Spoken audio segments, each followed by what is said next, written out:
전도서 10장 1절에서 11절까지 말씀을 제가 봉독해 드리겠습니다. 죽은 파리들이 향기름을 악취가 나게 만드는 것 같이 적은 우매가 지혜와 존귀를 난처하게 만드느니라. 지혜자의 마음은 오른쪽에 있고 우매자의 마음은 왼쪽에 있느니라. 우매자는 길을 갈 때에도 지혜가 부족하여 각 사람에게 자기가 우매함을 말하느니라. 주권자가 내게 분을 일으키거든 너는 내 자리를 떠나지 말라. 공손함이 큰 허물을 용서받게 하느니라. 내가 해 아래에서 한 가지 재난을 보았노니 곧 주권자에게서 나오는 허물이라. 우매자가 크게 높은 지위들을 얻고 부자들이 낮은 지위에 앉는도다. 또 내가 보았노니 종들은 말을 타고 고관들은 종들처럼 땅에 걸어 다니는도다. 함정을 파는 자가 거기에 빠질 것이요 담을 허는 자에는 뱀에게 물리리라. 돌들을 떠내는 자는 그로 말미암아 상할 것이요 나무들을 쪼개는 자는 그로 말미암아 위험을 당하리라. 철 연장이 무디어졌는데 나를 갈지 아니하면 힘이 더 드느니라. 오직 지혜는 성공하기에 유익하니라. 주술을 베풀기 전에 뱀에게 물렸으면 술객은 소용이 없느니라. 아멘. 오늘부터는 전도서의 말씀을 몇 번 또 나눠서 보고자 합니다. 오늘 1절에서 11절까지 중에 또 이해되는 부분들은 우리가 조금 좀 읽으면서 넘어가고 또 몇몇 부분들을 좀 중심으로 보고자 합니다.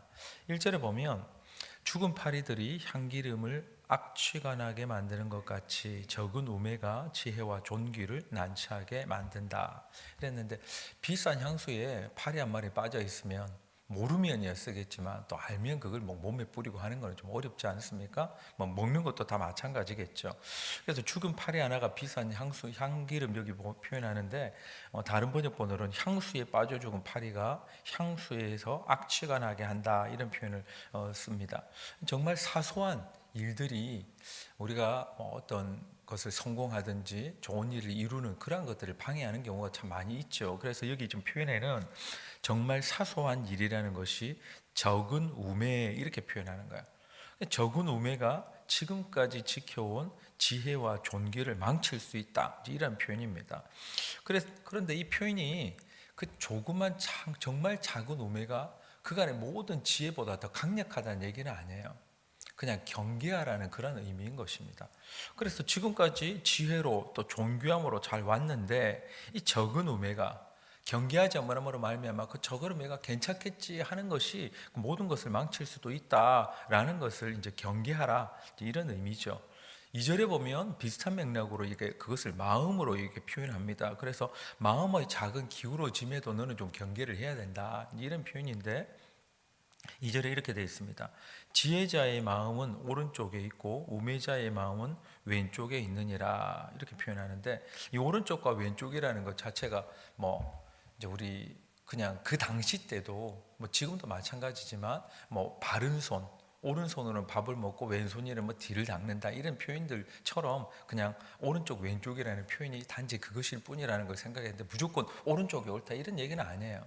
그냥 이것을 표현할 때에 좌우 뭐 오른쪽 왼쪽 이렇게 표현할 때 우리가 보통은 오른쪽 한글 이제 우리가 한국적인 어떤 그런 베이스에서도 바른 손이라고 우리가 보통 어릴 때부터 그렇게 들었던 것은 오른손을 이제 의미하니까 왼손으로 막 뭔가를 하든지 뭐 글을 쓰든지 뭐 가위질을 하면 아이고 왼손 쓰지 말고 오른손 쓰라, 옛날 어르신들이 많이 그렇게 했잖아요. 근데 요즘은 양손을 쓰는 게 훨씬 낫고 왼손잡이가 오히려 뭐 지능이 더 뛰어나다는 뭐 그런 얘기까지 나올 정도니, 이게 이제 지금 그 당시 때의 문화가 이렇게 좀 표현되어 있다 하는 것 정도만 알면 될 것 같은데, 이 2절은 우리가 오늘 조금 나중에 또 더 집중적으로 보고자 합니다. 3절로 넘어가면 우매한 자는 길을 갈 때에도 지혜가 부족하여 각 사람에게 자기가 우매함을 말하느니라 이렇게 돼 있는데, 정말로 나는 우매해요, 나는 우매해, 나는 바보야 이렇게 얘기한다는 의미가 아니라 그냥 말과 행동으로 그게 그냥 자연스럽게 드러난다는 의미입니다. 말하는 거 보니까 말 안 하면 더 좀 똑똑해 보일 텐데 그냥 말하고 행동하는 게 다 자기 우매함을 막 드러낸다는 거예요. 종종 우리에게 실수도 있지만 또 그런 사람들도 있는 것 같아요. 오히려 침묵할 때 침묵하는 것이 지혜인데, 그러니까 전반적인 잠언이나 전도서에는 침묵을 하나의 지혜의 어떤 표현처럼도 그렇게 쓰이기도 합니다. 무조건 입을 다문다는 것보다 이런 경우에 좀 침묵할 수 있는 그러한 지혜, 이제 그게 우리에게 좀 발휘가 되어야 할 것 같아요. 4절부터 문을 쭉쭉 읽고 넘어가면 될 텐데 약간 우리가 단어라든지 한글 표현이 쉽게 이해가 안 되는 부분들도 조금 있습니다. 4절에 보면 주권자가 내게 분을 일으키거든 너는 내 자리를 떠나지 말라. 공손함이 큰 허물을 용서받게 하느니라 하는데, 여기는 주권자라든지 통치자라고 번역된 이 단어는 하나님이나 왕보다는 관리를 의미합니다. 그래서 다른 번역본으로 이래요. 통치자가 너에게 화를 낼 때는 너는 네 자리를 뜨지 말아라. 침착하면 큰 잘못을 막을 수 있다. 또 더 쉬운게 번역된 걸 보면 웃사람이 너에게 화를 내어도 너는 사표를 제출하지 말아라. 아무 말 없이 가만히 있으면 큰 잘못도 용서받을 수 있다. 이렇게 표현되고 있습니다.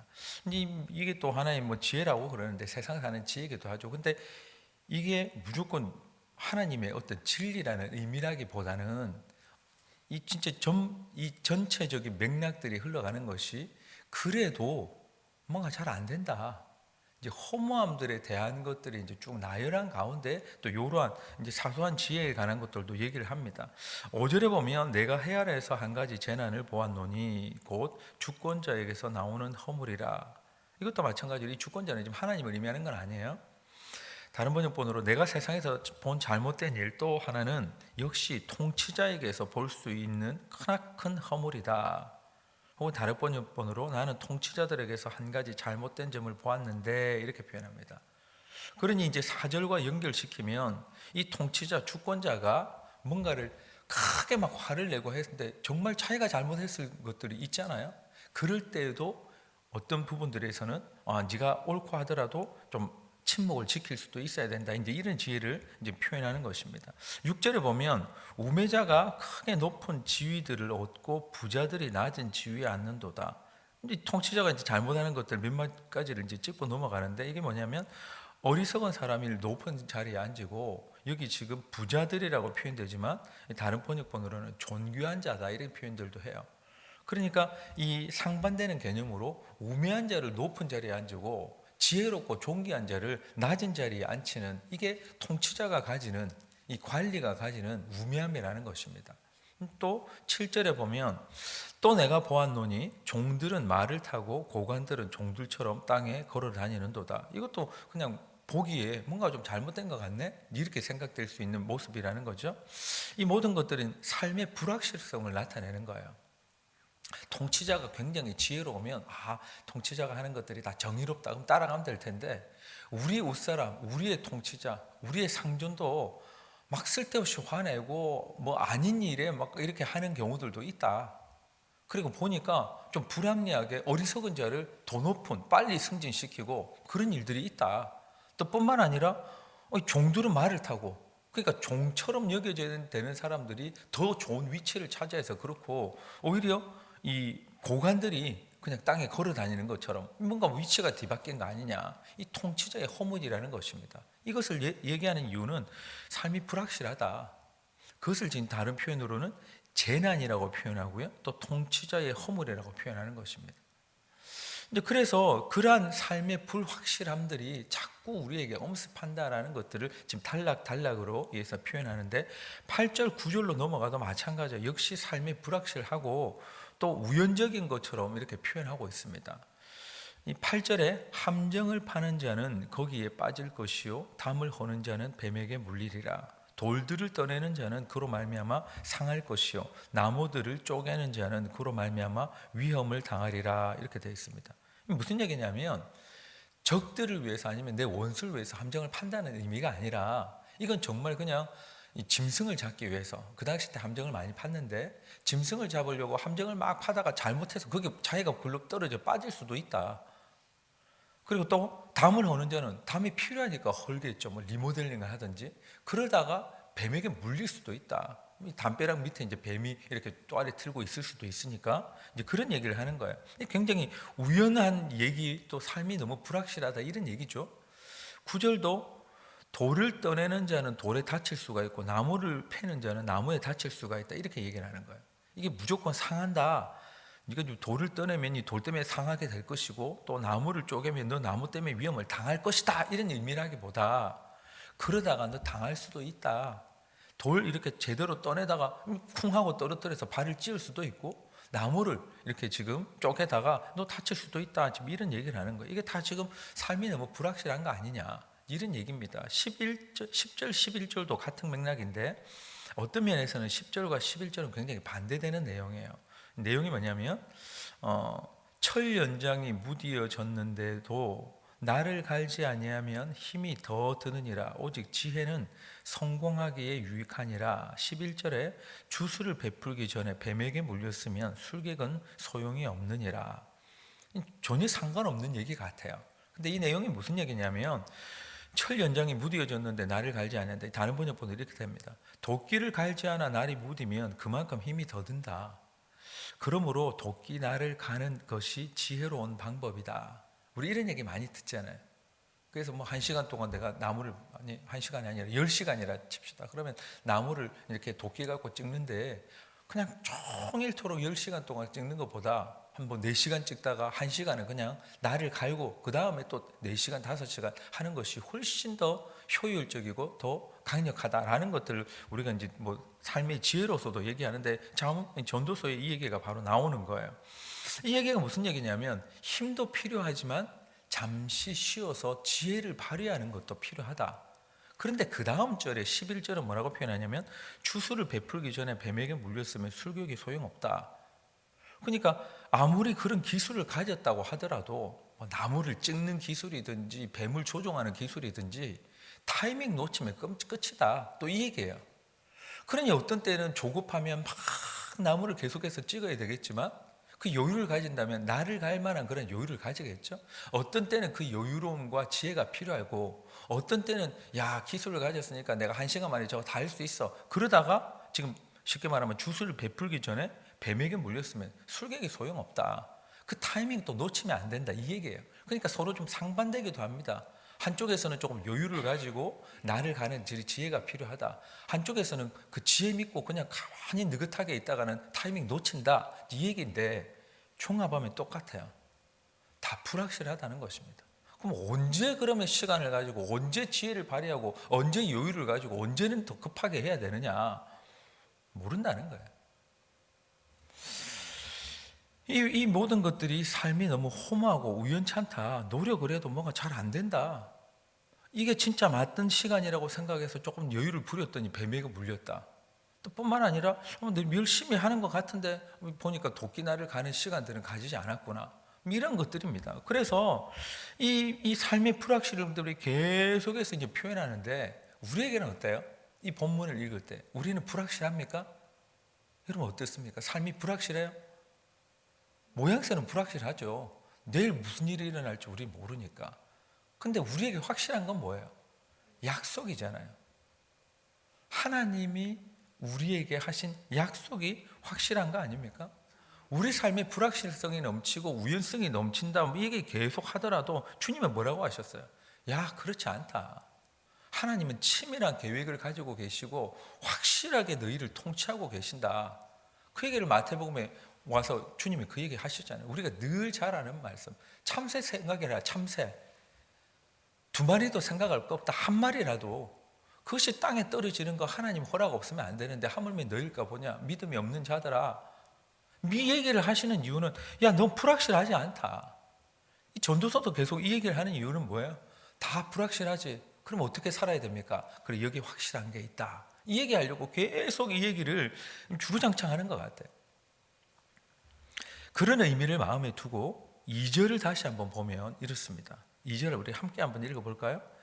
지혜자의 마음은 오른쪽에 있고 우매자의 마음은 왼쪽에 있느니라. 아멘. 이 다른 번역본으로, 지혜로운 사람의 마음은 옳은 일 쪽으로 기울고 어리석은 사람의 마음은 그릇된 일 쪽으로 기운다, 이렇게 되어 있습니다. 이렇게 기울어진다라는 표현을 좀 쓰고 있는데, 마음이 그릇된 쪽으로 기울어지지 않도록 지키는 것, 그게 우리에게는 굉장히 큰 숙제인 것 같아요. 그래서 잠언 4장 23절에 이런 표현을 합니다. 모든 지킬 만한 것 중에 더욱 내 마음을 지키라. 생명의 근원이 이에서 남이니라. 이렇게 표현합니다. 모든 지켜야 하는 것 중에 마음을 지켜라. 기운다는 의미를 그대로 가져오면요, 모든 지킬 만한 것들, 네 마음이 기울어지는 것은 네 마음을 좀 지켜내야 된다. 지금 이 얘기를 하고 있는 것입니다. 우리 마음은 정 가운데 있는 것이 아니잖아요. 정 가운데 있다고 우리는 좀 생각을 하기 쉽지만, 믿음도 뭐예요? 한쪽으로 기울어진 거 아닙니까?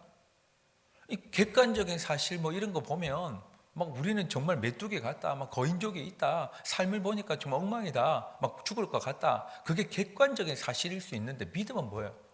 홍해가 바로 옆에 있으면, 그리고 애굽이 군대가 쳐들어오면 그냥 죽는 거 말고는 없는 게 객관적인 분석 아니겠습니까? 분석가가 분석한다면. 그런데 믿음은 한쪽으로 기울어 준 거예요. 우리 하나님이 살려주실 것이다. 근데 반대편으로 기우면 뭐예요? 하나님 안 보이고 죽을 것이다, 이거잖아요. 그러니 믿음이라는 것도 정 가운데 우리 마음에 있는 게 아니라 한쪽으로 기울어져 있는 것입니다. 그런 의미로 보면 우리가 한쪽으로 마음을 계속 기울여야 하는 노력이 필요한 것 같아요. 믿음 있는 자들이, 나는 그냥 믿음 쪽도 아니고 불신 쪽도 아니고 정 가운데 있다, 그건 신앙인이 아니죠. 과학자이고 그냥 분석가일 수 있습니다. 신앙인은 뭐예요? 한쪽으로 기우는 거예요. 주님 쪽으로, 믿음 쪽으로, 말씀 쪽으로, 확신 쪽으로, 약속 쪽으로 우리가 기울어져 있는 게 믿음인 것입니다. 교회 입구에 커다란 이제 썩은 나무가 하나 있었는데, 2년 전인가요? 우리 뵐 때가 벌써 2년이 돼 간지 모르겠는데, 남성 한 6명 이상이 모여가지고 이 지금 줄을 꼭 매서 한쪽은 막 자르고 있고, 그래서 다른 쪽으로, 입구 쪽으로 기울이지만 전선을 치고 앞에 펜스 다 무너지고 하니까 이제 한쪽으로 탁 당기려고 팽팽하게 있었던 기억이 납니다. 저는 뭐 나무를 그렇게 큰 것도 잘라본 적도 없고 하라는 대로 그냥 줄 이렇게 붙들고 있었는데, 넘어간다 할 때 그때 그 잠시에 뭐 1초도 안 되는 그 찰나적인 그 순간에 줄을 제대로 안 당기고 있었으면 나무가 엉뚱으로 넘어간다는 거죠. 그래서 약간 엉뚱으로 넘어가기도 했어요. 그래서 펜스가 다 무너졌잖아요. 그 4명이 막 끝까지 밧줄을 붙들고 있었는데도, 큰 나무가 넘어가니까 아무리 힘을 써서 넘어가는 것 자체를 막을 수는 없더라고요. 우리는 정말 힘을 다했거든요. 근데 그 순간에 넘어질 때 약간의 그쪽 반대편으로 기울어짐을 아무리 장정 4명이 줄을 당겨도 바꿀 수가 없었어요. 어쩌면 믿음의 마음도 그런 것 같습니다. 자꾸 불신적으로 이미 기울고 시작하면 자꾸 그리로 기울어지는 것 같아요. 막 두려우면 계속 두려운 것 같고, 안 될 것 같다고 생각하면 계속 안 될 것 같고, 망할 것 같다고 생각하면 계속 망하는 쪽으로 마음이 기울어지는 것 같아요. 우리는 마음의 100%가 다 오른쪽에 있지는 않은 것 같습니다. 여러분 어때요? 우리가 믿는다 하면서도 불신의 어떤 1%가 자꾸 마음을 잡는 경우들도 있지 않습니까? 베드로도 마찬가지로 무리를 걷겠다, 주님 나를 불러주십시오, 그래 와라 하니까 걷는데 100%가 아니라 그 약간의 퍼센트가 불신 쪽으로 기우니까 물에 빠지는 거잖아요. 우리 마음도 믿음이라는 것이 100%가 매일인 경우는 그렇게 많지는 않은 것 같습니다. 90%, 99%. 근데 약간의 그 혹시 안 되면 어떻게, 혹시 안 들어주면 어떻게, 그 마음이 살살 우리 마음을 자꾸 이렇게 잡아당기는 것이. 근데 그럼에도 불구하고 우리가 믿음으로 나가는 이유는 뭡니까? 나머지 51%, 60%가 믿음에 있으니까, 그쪽으로 기울어져 있으니까. 그래서 제가 또 이 신학교 다닐 때에 이제 들었던 교수님의 어떤 이제 그 영성 지도 받으면서 들었던 말씀 하나가 이제 그 뭐 격언이라고 생각되는 게 참 기억이 납니다. 네 믿음을 자꾸 100%라고, 100%가 안 된다고 괴로워하지 말아라.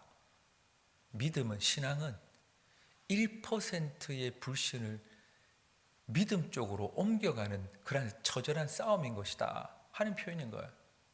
내가 어제까지는 50대 50이었다.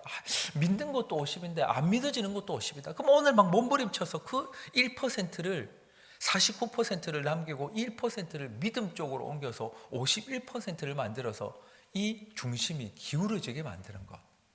그것이 믿음이다. 오늘 갑자기 오늘 기도하니까 100%가 된 게 아니라 집에 돌아갈 때도 90%는 믿어지는데 이 10%가 자꾸 머릿속에 맴돌고 있다. 그렇지만 나머지 그 1%를 다시 내 믿음 쪽으로 또 오늘 옮겨가리라. 이제 그 처절한 싸움들이 영적 싸움이 아닌가 이런 표현을 하셨는데 참 머릿속에 남는 것 같아요. 믿음에 그럼 어떻게 이 1%를 이렇게 계속 믿음 쪽으로 옮길까? 걸음 주는 것 같습니다. 걸음. 마음과 생각이 우리 계속 떠오르잖아요. 거기에 걸음을 주는 거죠. 자꾸 그것을 생각하는 것, 자꾸 불신을 생각하면 자꾸 불신이 커지는데 걸음을 주고 있는 거잖아요. 물을 주고 우리 걸음을 줘서 이 불신 쪽에. 근데 믿음이라는 게 어때요? 믿어지는 쪽으로 자꾸 생각하고 거기에 걸음 주고 거기에 마음을 주고 거기에 물을 주고, 그래 그게 잘하는 거 아니겠습니까? 똑같은 것 같아요. 불신은 하루 종일 더 많이 생각하면 믿음은 절대 잘하지 않는다는 거죠. 믿음은 들음에서 나는데 자꾸 믿음 쪽으로 들으려고 하고 거기에 마음을 두고 거기에 생각을 하고 자꾸 그것을 입으로 선언하고 그렇게 거부름을 줘야 그 1%가 이리 옮겨지는 것 같습니다. 오늘도 우리는 불확실한 것 같은 이 세상, 불확실한 것 같은 우리의 삶이 여전히 펼쳐지지 않을까요? 객관적으로는. 그런데 그 가운데서 확실한 하나님을 신뢰하는 쪽으로 우리 마음의 걸음을 자꾸 주고 물을 주는 우리 모두가 될 수 있길 예수님의 이름으로 축복합니다. 그러니까 전도에서 계속 불확실하다고 하는데 그 가운데 우리가 찾아야 되는 건 뭐냐면 우리 하나님은 확실하잖아. 그걸 자꾸 머릿속에 얘기하고 마음속에 얘기해 주고 걸음을 주고 그쪽으로 마음이 기울어지도록 어제보다 더 1%를 믿음 쪽으로 옮길 수 있는 우리 모두가 될 수 있기를 예수님의 이름으로 축복합니다. 기도하겠습니다. 하나님 아버지, 우리는 예수님처럼 모든 것이 100% 날마다 믿어지면 참 좋겠는데 어떤 날은 무리를 걸을 수도 있을 것 같고 어떤 날은 홍해가 갈라지는 것을 볼 것 같고 어떤 때는 10가지 재앙이 있으니까 그저 담담하고 어떤 날은 만나가 매일 내리니까 근심이 없을 것 같은, 어떤 날은 사단을 밟아버릴 것 같은 그러한 하나님 믿음 가운데 있지만 또 어떤 날은 하나님 정말 그러지 못할 것 같은 낙심과 또 좌절 가운데 우리 마음에 오락가락하는 것을 우리는 알고 있습니다. 오늘 하나님 불확실한 것 같은 고관이든 삶이든 하나님 벽에 또 무너져서 뱀이 튀어나온다고 할 정도로 삶이 너무 우리가 예측 불가능한 것 같은 그러한 삶의 여정 가운데 우리는 있지만 우리는 믿음 쪽으로 마음을 둡니다. 그 가운데 확실한 분은 하나님이시요 철저한 계획 가운데 우리를 오차없이 인도하시는 분은 하나님이신 줄로 믿습니다. 하나님 거기에 마음을 두게 하여 주시고 하나님 믿음 쪽으로 우리 마음을 기울이게 하여 주시고 하나님 어제 그러지 못했다 한다면 오늘 단 1%라도 불신에서 신앙 쪽으로 믿음 쪽으로 말씀 쪽으로 하나님 확신 쪽으로 우리의 마음을 옮겨 놓을 수 있는 영적 싸움에서 승리하게 하여 주시옵소서. 오늘도 함께 하실 줄 믿고 예수님 이름으로 기도하옵나이다. 아멘.